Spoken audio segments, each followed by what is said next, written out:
व्यंकटेश रामस्वामी गुल्लापल्ली विडी घरकुल 2854 J1 सोलापूर। ही अन्नाची आम्हाला दुःख वाटतं मी बोलायचं, परंतु काय ना मला अतिशय मी वाडीला शहासाठी तर बंगला घेतलेला आहे। मी रोज त्यांना भेटतो तिथं, मग भेटतो मग या ठिकाणी मग त्यांनी कोटा आणलं आहे, मला कामं चांगलं केलेलं आहे। या ठिकाणी मी 1992 पासून आत्तापर्यंत बघतो या घरकुलमध्ये काय बी नव्हते। आम्हाला पाणी पहिलं दिलं त्यांनी, कुठून आणलं आहे आता आत्यांच्या तिथं झाल्यामुळं मला धोकादायक झालेलं आहे। मी आत्ताचं जे बोलत नाही जास्त मला दुःख यायला आहे। मी बापू ढगे, सध्या सोलापूर जिल्हा शिवसेनेचा उपप्रमुख आहे।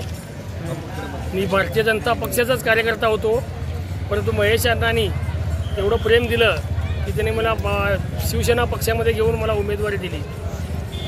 महेश अण्णाच्याबद्दल सांगायचं झालं तर 1992 साली माझं पहिलं परिचय महेश अण्णाशी झालं। मी महापालिकेमध्ये सेवक होतो। जर कुठला अधिकारी कार्यकर्त्यांना किंवा जनतेला त्रास दिला तर त्याच्यावर कारवाई कशा पद्धतीने करायचं एक आदर्श त्यांनी दाखवून दिलं। त्यावेळेचे नगराभियंता यांना त्यांनी ताबडतोब कामावरून सस्पेंड केलं लोकांना त्रास देत असल्यामुळं। एक चांगला कणखर असा नेता होता।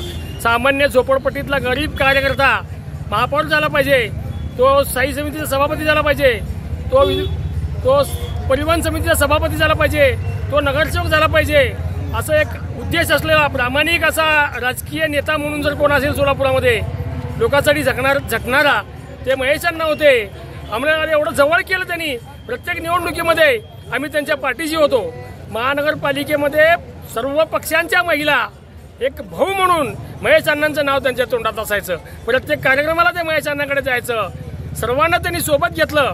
महेश अण्णांनी जे काम केलंय, त्यांचं विकासाचं धोरण होतं, त्यांचा जे अभ्यास होतं, महापालिकेत नव्हे सोलापुरामध्ये असा नेता मी बघितलो नाही, असा पक्षाचा नगरसेवक महापौर मी बघितलो नाही। परंतु महेश अण्णांनी जे काम केलं अद्वितीय, जे अशक्य होतं असं ते काम महेश अण्णांनी केलंय। मी खरं सांगू तुम्हाला, माझ्या मनापासून मला रडू येत आहे। मी सकाळपासून जेव्हा काल ऐकलो बातमी, मुंबईत होतो, कळल्या मी सोलापूरला आलो। मी बेचैन आहे, मी अजून कालपासून जेवण केलं नाही। एक कुठला नेता आहे हा विषय नाही आहे, पण त्यांनी जे हृदयाला भिडलंय अण्णांचं जे काम, अण्णांचा स्वभाव, त्यामुळं आम्ही सर्व सोलापूरकर बेचैन आहोत। अण्णांच्या आत्म्याला सद्गती मिळो अशा प्रकारची मी परमेश्वराकडे प्रार्थना करतो। अशाच नवनवीन अपडेटसाठी जनता राज्य न्यूज चॅनलला सबस्क्राईब करा, लाईक करा आणि शेअर करायला विसरू नका।